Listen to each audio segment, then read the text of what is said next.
Gin-athag sa isa ka legal expert nga paglapas sa layi ang pagremix kag pagsaot sa malaing nga pamaagi sa Philippine Nat'l Anthem.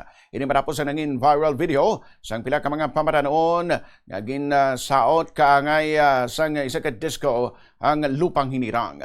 Sa interview sa Bombo Radio kay Attorney Arnel Sigue, yagin pahayag sa idalom sang Republic Act 8491 posible gid magpatubang sang penalidad nga pagkapreso sang tubtob isa ka tuig o kon monetary penalty ng 5,000 tubtob 20,000 pesos ang bayaran sa mga naglapas sa layi. Sunod sa iya masamiman ini nga problema sa mga sinihan bagong kalabanan sa mga nagatanaw ang wala naman nagatindog sa tion nga kantahon ang lupang hinirang. Dugang pa sang abogado, simbolo sang Pilipinas, ang Philippine Nat'l Anthem nga lupang hinirang rason nga dapat ginini nga respetuhon kag halungan. Penalty niya is 5,000 pesos to 20,000 pesos. So, kung madakpat sila or makonvict sila, siguro gabayan nila sa penalty.